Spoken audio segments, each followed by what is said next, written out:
மொட்டு சார்பில் களமிறங்கி போட்டியிட எந்நேரமும் தயார் தம்மிக அறிவிப்பு.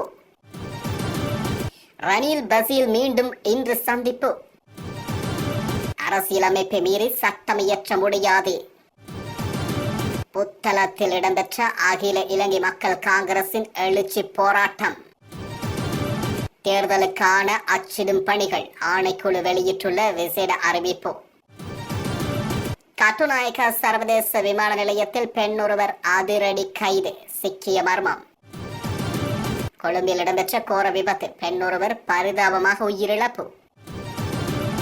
இலங்கையை உலுக்கிய பயங்கரம், 10 மாதங்களில் 500 பேர் படுகொலை. தொடர்பான விரிவான செய்திகள். ஸ்ரீலங்கா பொதுஜன பெரமுன கட்சியின் சார்பில் ஜனாதிபதி தேர்தலில் போட்டியிடுவதற்கு தான் எந்நேரமும் தயாராக இருப்பதாக அக்கட்சியின் நாடாளுமன்ற உறுப்பினர் தம்மிக பெரேரா தெரிவித்துள்ளார். அவர் மேலும் தெரிவிக்கையில், நான் மஹிந்த சிந்தனையால் ஈர்க்கப்பட்டவன். எனது பொருளாதார செயற்பாடுகள் அனைத்தும் மஹிந்த சிந்தனையை அடிப்படையாக கொண்டவை. மொட்டு கட்சியை தவிர வேறு எந்த கட்சியிலும் போட்டியிடுவதற்கு நான் தயாரில்லை என்றார். ஜனாதிபதி தேர்தலில் ஸ்ரீலங்கா பொதுஜன பெரமுன கட்சியின் ஆதரவை பெறுவதற்கு ஜனாதிபதி ரணில் விக்ரமசிங்கே முயற்சித்து வரும் நிலையில் அக்கட்சியின் சில நிபந்தனைகளை முன்வைத்துள்ளதால் இழுபறி நிலை ஏற்பட்டுள்ளது. இந்த நிலையில் ஜனாதிபதி ரணிலுக்கும் மொட்டு கட்சியின் நிறுவனர் பெசில் ராஜபக்சவுக்கும் இடையிலான மற்றும் ஒரு முக்கியத்துவம் வாய்ந்த கலந்துரையாடல் இன்று நடைபெற்றுள்ளது. முன்னதாக ஜனாதிபதி வேட்பாளர் மற்றும் உருவாக்கப்படவுள்ள புதிய கூட்டணி உள்ளிட்ட விடயங்கள் தொடர்பில் ஜனாதிபதி ரணில் விக்ரமசிங்கவுக்கும் மொட்டு கட்சியின் நிறுவனர் பெசில் ராஜபக்சவுக்கும் இடையில் தீர்க்கமான சந்திப்புகள் அண்மையில் நடந்தன. நேற்று முன்தினம் வெள்ளிக்கிழமை இரவும் முக்கிய சந்திப்பு இடம்பெற்றது. ஜனாதிபதி தேர்தலில் தமக்கு ஆதரவளித்தார். மொட்டு கட்சிக்கு உள்ளூராட்சி சபை தேர்தலில் 30%, மாகாண சபை தேர்தலில் 35%, நாடாளுமன்ற தேர்தலில் 40% போட்டியிடுவதற்கான ஒதுக்கீடுகளை வழங்குவதற்கு ஜனாதிபதி யோசனை முன்வைத்துள்ளார். எனினும் உள்ளூராட்சி சபை தேர்தலில் 90%, நாடாளுமன்ற தேர்தலில் 70%, மாகாண சபை தேர்தலில் 70% தமது கட்சிக்கு ஒதுக்கப்பட வேண்டும் என்று பெசில் ராஜபக்ஷ வலியுறுத்தியுள்ளார். இதனால் இரு தரப்புகளும் இணக்கப்பாட்டுக்கு வருவது இழுபறியில் உள்ளது.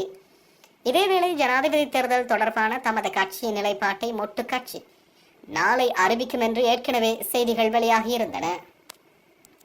இலங்கை அரசியலமைப்பு நாட்டின் உயர் சட்டமாக கருதப்படுகின்ற நிலையில் நாடாளுமன்றம் அரசியலமைப்பை மீறி சட்டம் இயற்ற முடியாது என இலங்கை மனித உரிமைகள் ஆணைக்குழுவின் யாழ் பிராந்திய இணைப்பாளர் தி கனகராஜ் தெரிவித்துள்ளார். யாழில் இடம்பெற்ற மனித உரிமைகள் பாதுகாவலர்களுக்கான செயல் அமர்வில் வளவளராக கலந்து கொண்டு கருத்து தெரிவிக்கையில் அவர் இதனை குறிப்பிட்டுள்ளார். மேலும் தெரிவிக்கையில், ஜனாதிபதியின் பதவிக்காலம் அரசியலமைப்புக்குட்பட்டே இடம்பெறும். புதிய ஜனாதிபதி தேர்வு செய்யப்படுவார் என அரசியலமைப்பு ஏற்பாடுகள் தெளிவாக கூறுகிறது. அரசியலமைப்பு நாட்டின் மீயுயர் சட்டமாக காணப்படுகின்ற நிலையில் அரசியலமைப்பை மீறி நாடாளுமன்றம் அதாவது நிர்வாகத்துறை சட்டங்களை இயற்ற முடியாது.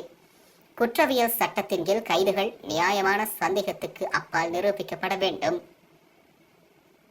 இலங்கை அரசியல் அமைப்பின் அத்தியாயம் 3 அடிப்படை உரிமைகள் தொடர்பான ஏற்பாடுகளை கொண்டிருக்கின்ற நிலையில் 10 தொடக்கம் 14 வரை தனிமனித அடிப்படை உரிமை தொடர்பில் ஏற்பாடுகள் இடம்பெற்றுள்ளதுடன் 15ஆம் உறுப்புரை மட்டுப்பாடுகள் தொடர்பிலும் 16வது உறுப்புரை நிலை மாறுகால ஏற்பாடுகள் தொடர்பான ஏற்பாடுகளும் காணப்படுகின்றன.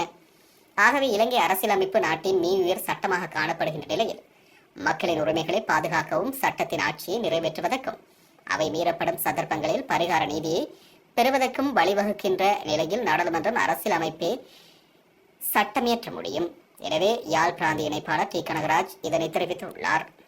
அகில இலங்கை மக்கள் காங்கிரஸ் கட்சியின் எழுச்சி மாநாடு நேற்று மாலை புத்தளத்தில் இடம்பெற்றது. குறித்த நிகழ்வில் அகில இலங்கை மக்கள் காங்கிரஸ் கட்சியின் தலைவர் ரிஷாட் பதியுதீன், கட்சியின் தவிசாளர் அமீர் அலி, கட்சியின் பிரதி தலைவர் MHM நவாவி, முன்னாள் நாடாளுமன்ற உறுப்பினர் மஹ்ரூப் ஆகியோர் கலந்து கொண்டனர். அத்துடன் முன்னாள் மாகாண சபை உறுப்பினர்கள், முன்னாள் நகர சபை உறுப்பினர்களும் பிரதேச சபை உறுப்பினர்களும் கட்சியின் உயர்விட உறுப்பினர்களும் ஆகியோரும் கலந்து கொண்டனர். ஜனாதிபதி தேர்தல் தொடர்பான அடிப்படை அச்சிடும் பணிகள் நிறைவடைந்துள்ளதாக அரசாங்க அச்சகத்தின் பிரதானி கங்கா கல்பானி லியனகே தெரிவித்துள்ளார்.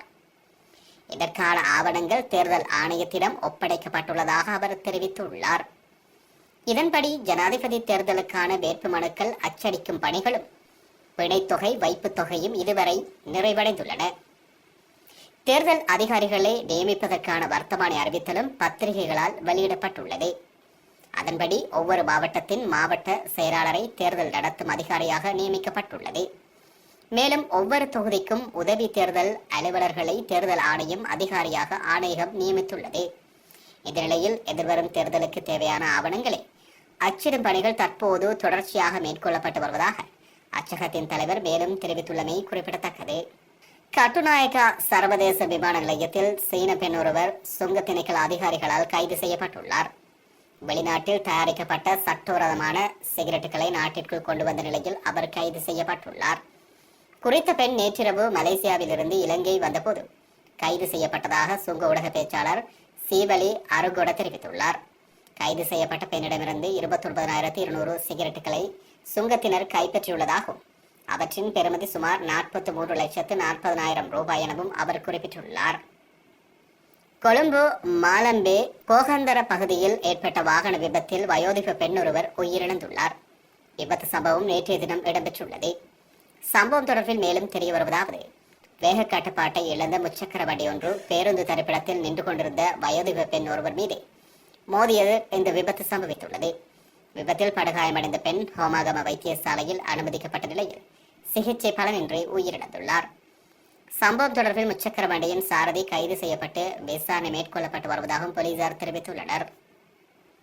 இலங்கையில் கடந்த வருடத்தின் முதல் 10 மாதங்களில் 500 கொலை சம்பவங்கள் பதிவாகியுள்ளதாக போலீசார் தெரிவித்துள்ளனர். இலங்கை போலீஸ் பிரிவினால் வெளியிடப்பட்டுள்ள கணக்காய்வு அறிக்கையில் இந்த விடயம் குறிப்பிடப்பட்டுள்ளது. அதற்கமைய குறிப்பிட்ட காலப்பகுதியில் 488 கொலைகள் நடந்துள்ளன. அவற்றில் 52 துப்பாக்கிச்சூடு காரணமாக நடந்தவை என குறிப்பிடப்பட்டுள்ளது. தங்காலை, நுகைகுடை, கம்பஹா, ரத்னபுரி மற்றும் எல்பிடி ஆகிய 5 போலீஸ் பிரிவுகளில் அதிகளவான கொலைகள் பதிவாகியுள்ளன. தங்காலை பிரதேசத்தில் மாத்திரம் 32 கொலைகள் பதிவாகியுள்ளன. நாடு முழுவதும் 2018 ஆண்டு மற்றும் 2022 ஆண்டிற்கிடையில் 7017 படுகொலைகள் பதிவாகியுள்ளன. இவ்வாறான வன்முறை குற்ற சம்பவங்கள் அதிகரித்து வருவதை தடுக்க போதுமான நடவடிக்கைகள் எடுக்கப்பட வேண்டும் என்று ஆய்வு அறிக்கை குறிப்பிட்டுள்ளது. ஜனாதிபதி தேர்தலில் தமிழர்கள் மாத்திரமே ரணில் விக்ரமசிங்கவுக்கு வாக்களிப்பார்கள், அதுவும் எமக்கு சாதகமாகவே அமையும் என ராஜபக்ச ரஷ்யாவுக்கான இலங்கையின் முன்னாள் தூதுவர் உதயங்க வீரதுங்க தெரிவித்துள்ளார். ஜனாதிபதி தேர்தல் தொடர்பில் ஊடகவியலாளர்களிடம் கருத்து தெரிவிக்கும் போது அவர் மேற்கண்டவாறு தெரிவித்துள்ளார். இது தொடர்பில் மேலும் தெரிவிக்கையில், அரசாங்கத்தின் அமைச்சு பதவிகளை வகிப்பவர்கள் மாத்திரமே ஜனாதிபதி ரணில் விக்ரமசிங்கவை ஜனாதிபதியாக்க வேண்டும் என்று குறிப்பிட்டுக் கொள்கிறார்கள். 2022 ஆண்டு நிபந்தனைகளின் அடிப்படையில் ஐக்கிய தேசிய கட்சியின் தலைவரான ரணில் விக்ரமசிங்கவை ஜனாதிபதியாக தெரிவு செய்தோம். இந்த 2 ஆண்டு கால பகுதியில் பொதுஜன பெரமுனவின் ஒத்துழைப்பை இந்த ஜனாதிபதி தேர்தலில் பெற்றுக்கொள்ளும் நோக்கில் அவர் செயற்பட்டார் என்றும் தெரிவிக்கப்பட்டுள்ளது.